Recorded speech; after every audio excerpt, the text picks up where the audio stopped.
Hi folks, welcome to the Prepared Homestead. This is Travis. Thank you all for stopping by to watch. Well, the weather is back to being chilly again.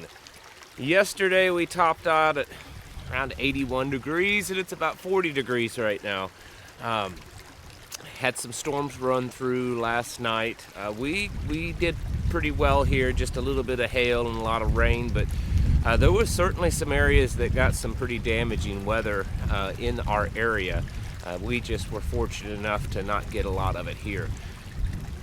Folks, one of the signs that a society is in decline and is collapsing, to put it not so nicely, is when you see the population in general is starting to kind of lose control of itself.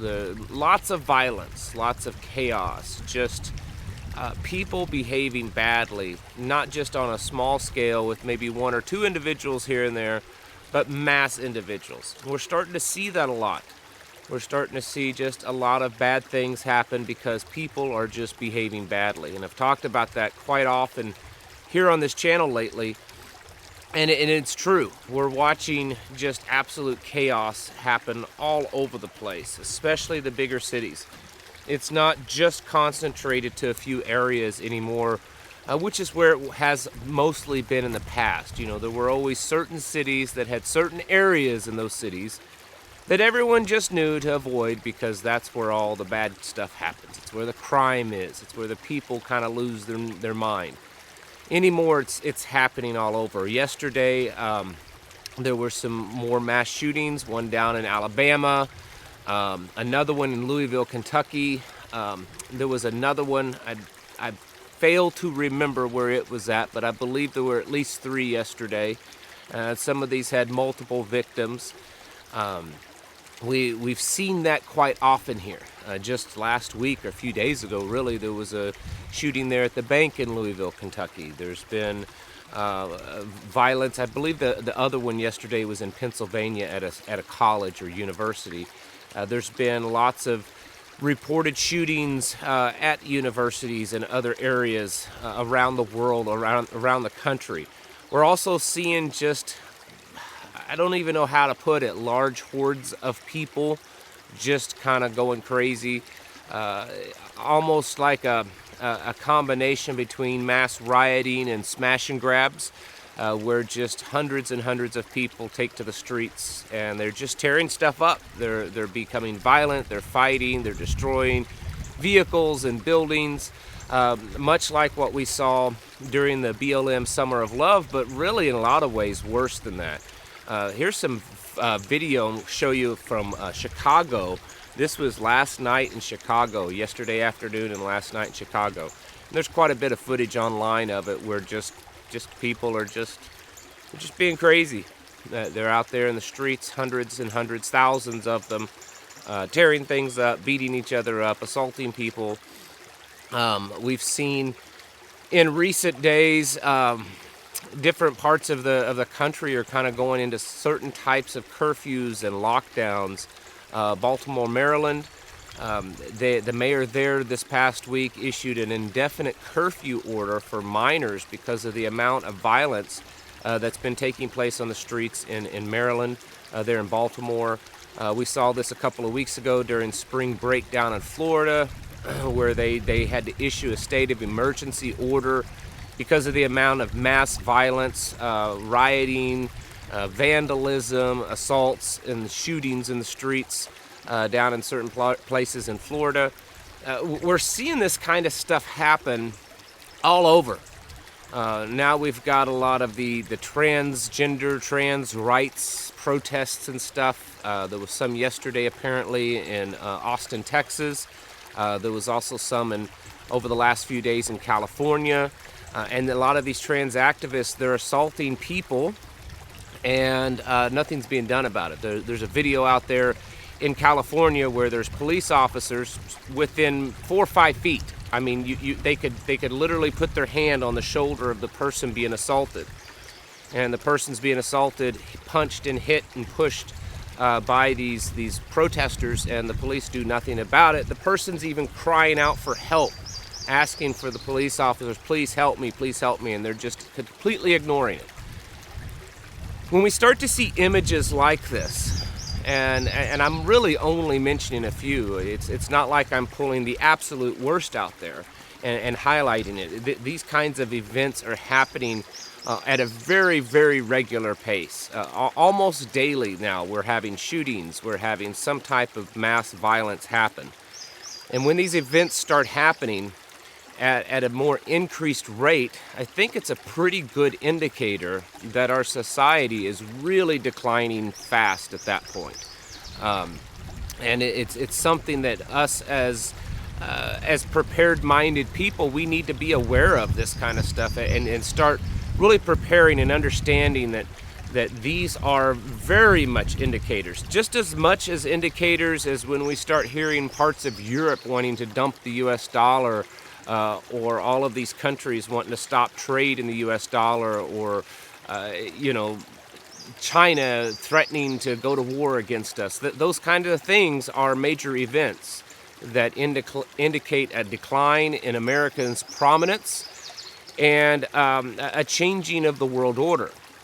And just in that same way, when we start seeing the level of violence and chaos that's happening in American streets, we can also chalk that up to a decline and a coming collapse. This is, so many people just, I don't know, I'm kind of tired of the arguing over it, but you need to get out of these cities. I'd say that, and I get attacked by so many people that I'm awful for saying that, and I just don't understand, and the cities aren't that bad, and that's where I'm supposed to be, and blah, blah, blah. If that's your feeling, then I guess whatever, but you need to get out of these places. They're getting awful, and it's not just the downtown Chicago and the downtown St. Louis areas.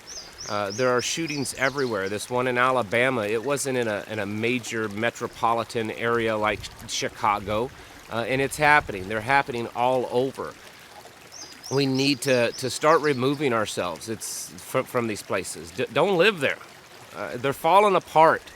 They're in decline. The drug epidemics are skyrocketing in the cities, and the violent crimes and the gangs and the all of that kind of stuff. The amount of just horribleness. Like I was watching one video, and this violence was happening on the streets, and someone may have died. I couldn't tell in the video, and you could see in the background there was what appeared to be possibly a restaurant in the background, and there's this family with their little children standing on the other side of the glass just watching it happen. And it dawned on me, here these parents are there with their children. Their children are seeing this. The children in these communities, they're seeing this, and they're learning this behavior. They're normalizing this behavior by viewing it. And we have to get out of these places. That's why I have no interest in going into the bigger cities. And in fact, I go into any city as little as I can possibly get away with. I try to just stay here on my little piece of land. Because at least I can control what goes on here. We have to be prepared. You need to be carrying a form of self-defense, which means is something to protect yourself. A gun, a firearm. Carry concealed. Carry open. Whatever you're comfortable with, and the standards allow. Where I'm at, everyone carries. Everyone carries open, and so I tend to carry open more times. But when I go into the bigger cities, I certainly carry concealed. Know how to use your weapon. Practice with it. And I don't mean just standing there shooting at a piece of paper. I mean moving and shooting. Defensive tactics and techniques. Knowing how to brandish your weapon. Draw the weapon under stress and under fire and under awkward situations. You're not going to be standing there in a nice straight position drawing your weapon when the bad things start to happen. Train and practice this kind of stuff, because if you have to be in the places where there's lots of people, there's, your odds are greatly increased that you're going to need to use it. Be prepared in that way, and then also realize that as we see this kind of stuff increase, and we are, the numbers are drastically increasing. I think the statistics now show that just in the last 2 to 3 years, The amount of firearms-related homicides have gone up drastically, something like 50% in the United States. And I'm sure there's probably some controlling issue going on where they're causing this to happen, maybe so that they can use it as an excuse to ban firearms like the left wants to. But the fact is it's happening.